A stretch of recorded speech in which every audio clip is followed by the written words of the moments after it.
and today I'm gonna draw my favourite snacks as people. So the first thing I wanted to draw was chocolate, because chocolate's good, isn't it? I mean, I guess there are people that don't like chocolate, but I like chocolate, so yeah.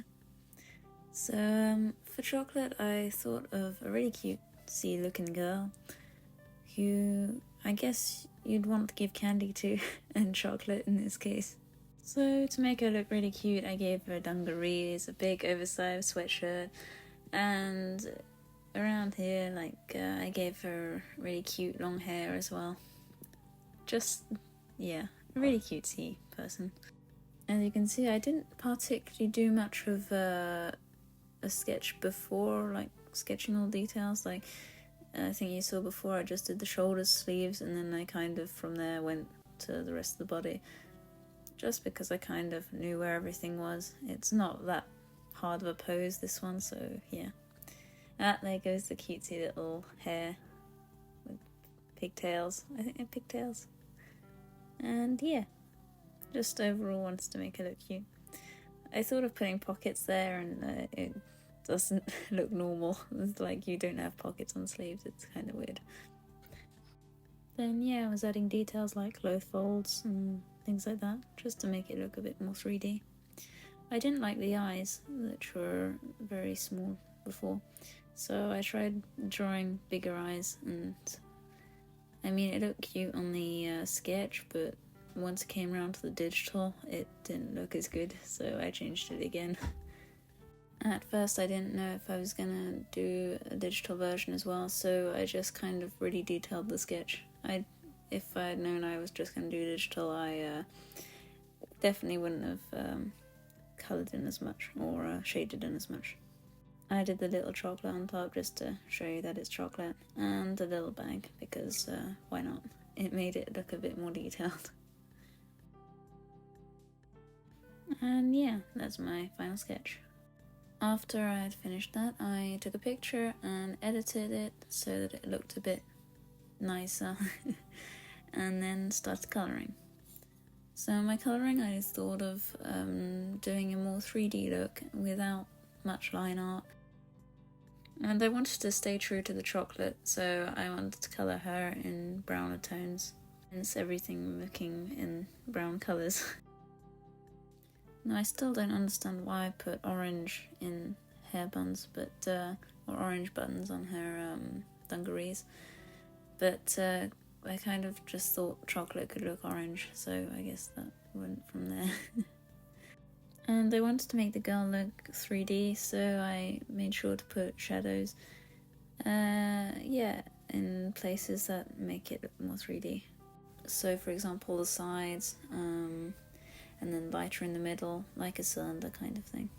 I also didn't know if I was going to put full backgrounds in or not, and I just thought of a circle, and I didn't like how detailed that circle was, so I changed it again to just a blue one, which is the contrary colour to the orange. And here we are. Now number 2 is my personal favourite food, pancakes. I just couldn't leave it out this video since they're so good. Once again researching for a picture. And once I had the picture, I started my drawing. So once again, I didn't particularly do much construction lines for this, and I kind of regretted it, now. Because I didn't particularly know how to draw the head, since the torso was too big or the legs were too long, etc. So I ended up, fiddling a bit with this one.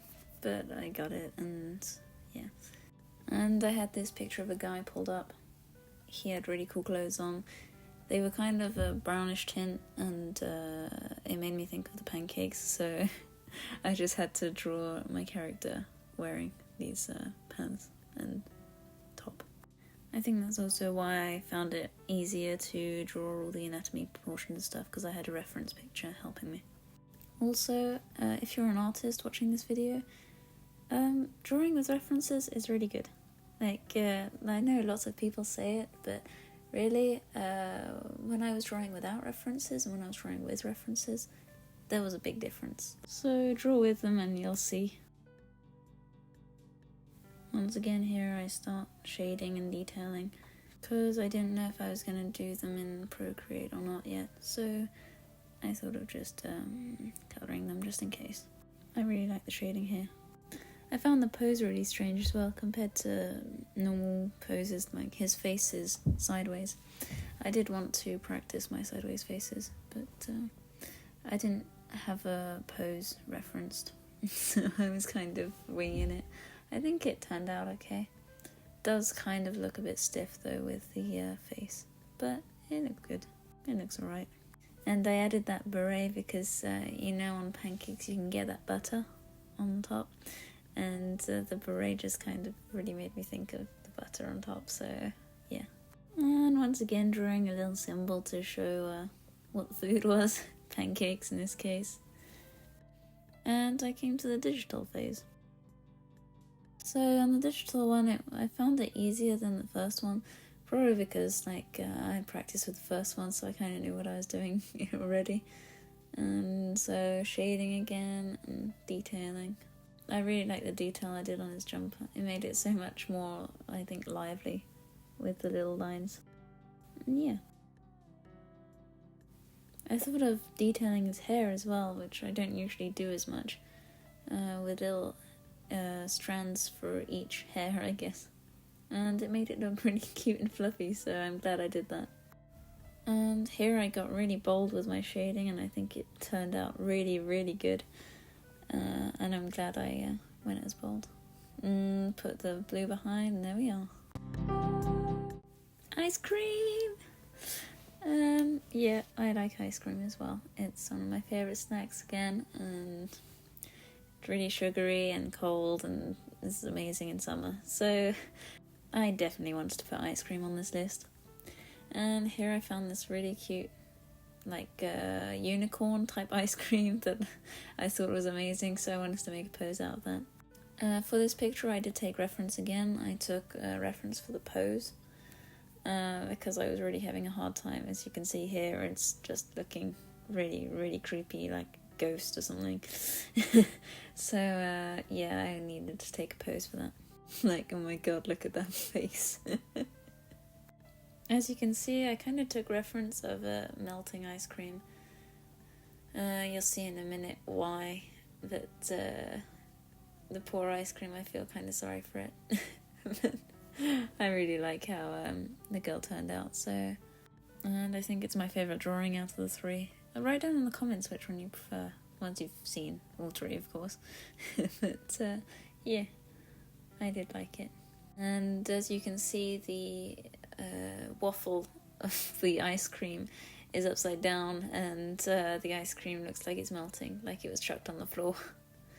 It's probably why she was kind of sad, this princess girl. And finally drawing the little ice cream again, just to show that it was for an ice cream. And yeah, I needed to redo those hands anyway. They were so freaking weird. I can't draw hands. They're my worst enemy. Still there, even though I edited them, they still look weird. And yeah, it's from that point on that I realised, yeah, I need to do them digitally, just to rectify my mistakes. And here we go, passing to the digital. So for the digital, first thing I needed to do was rectify a face and hands and stuff, and then went to the colouring process. I think I had the most fun with this colouring process because I kind of understood afterwards how to colour properly from the other two drawings. So yeah, this one was probably my favourite. Though I didn't know how to colour the waffle of her cone for the princess hat. I kept doing like all these different types, and I ended up with this simplistic waffle looking cone for her hair. I wanted to make it look dreamy, so I kind of gave her a texture of a cloud on her dress. And yeah, that's the last drawing. So here are the final results all together. I hope you liked them. Thank you for watching, and I hope you enjoyed. Bye!